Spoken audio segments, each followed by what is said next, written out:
जय श्री राधे, जय श्री कृष्णा। समस्त भारतवासियों के लिए भारतीय त्योहारों का सिरमौर दीपावली धनत्रयोदशी की अनंत शुभकामनाएं।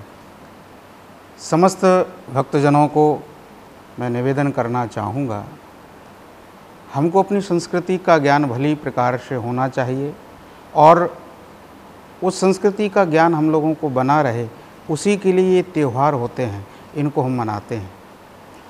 तो केवल दीपावली त्यौहार जो है केवल पटाखे फोड़ने तक सीमित ना रखें, एक खुशी का माध्यम है। जब व्यक्ति प्रसन्न होता है तो अन्य माध्यमों से अपनी प्रसन्नता को लोगों को दिखाता है, तो बहुत अच्छी बात है। बहुत प्रसन्नता के साथ हम हर कार्य करते हैं, लेकिन इसका महत्व क्या है?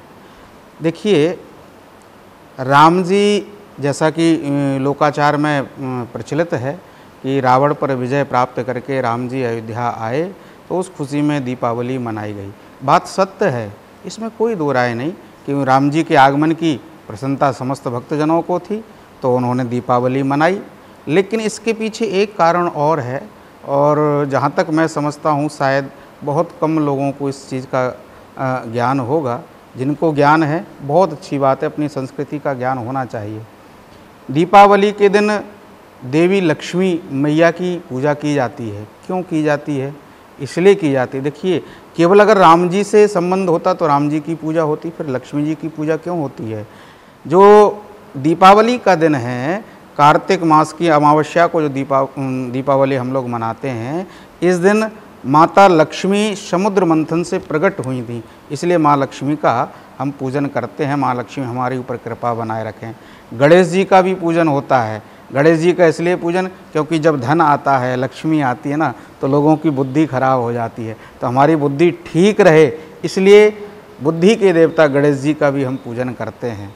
उससे पहले दो त्यौहार और पड़ते हैं, जिसको आम बोलचाल में कहते हैं धन त्रयोदशी। वैसे शुद्ध नाम उसका धन्वंतरी जयंती है।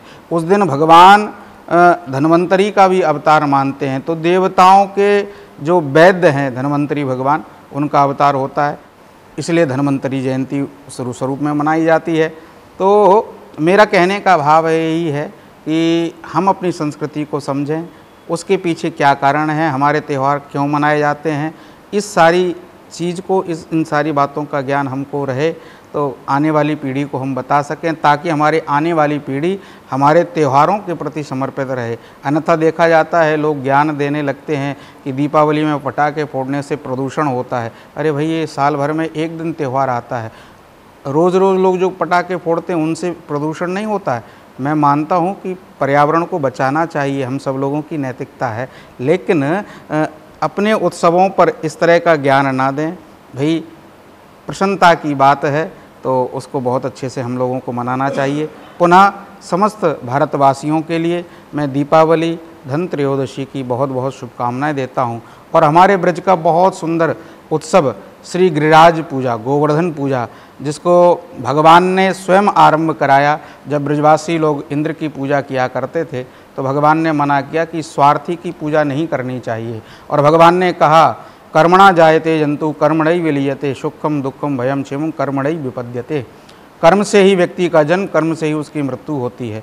तो इंद्र की पूजा बंद करा के भगवान ने गिरिराज जी की पूजा कराई। भगवान का कोई मतभेद नहीं था इंद्र से, लेकिन इंद्र को अभिमान था कि मेरी वजह से ब्रजवासी सुख को प्राप्त करते हैं। भगवान कहते हैं, सबका पालन करता मैं हूँ, सबकी भरण पोषण की जिम्मेदारी मेरी है। तो भगवान ने इंद्र की पूजा बंद करा के गिरि गोवर्धन नाथ की पूजा आरंभ कराई।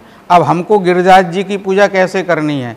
देखिए, स्वरूप बना करके पूजा करते हैं, बहुत अच्छी बात है, लेकिन एक भाव संतों का यह भी है कि गोवर्धन का मतलब क्या है? गौ माने गाय, वर्धन माने उनकी रक्षा करना, उनको बढ़ाना।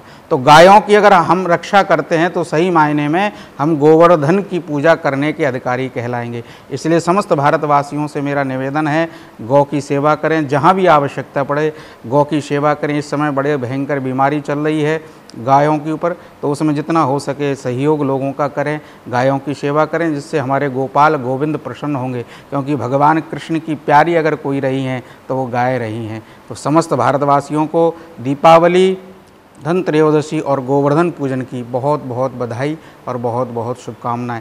दीपावली कैसे मनावें तो मैं निवेदन करना चाहूँगा, केवल इसको पटाखे फोड़ने तक ही सीमित ना रखें। इस दिन देव यजन करें, गणेश जी का पूजन करें, माँ लक्ष्मी का पूजन करें और विशेष रूप से माँ लक्ष्मी के लिए कमल का पुष्प जरूर अर्पित करें, क्योंकि माँ लक्ष्मी का जो आसन है वो कमल पुष्प है और जब माँ लक्ष्मी को कमल पुष्प अर्पित करते हैं तो माता बड़ी प्रसन्न होती हैं, आपके जीवन में खुशहाली बनी रहती है। इसलिए समस्त भारतवासियों से निवेदन, खूब अच्छे से अपने त्योहारों को मनावें। जय श्री कृष्णा, जय श्री राधे।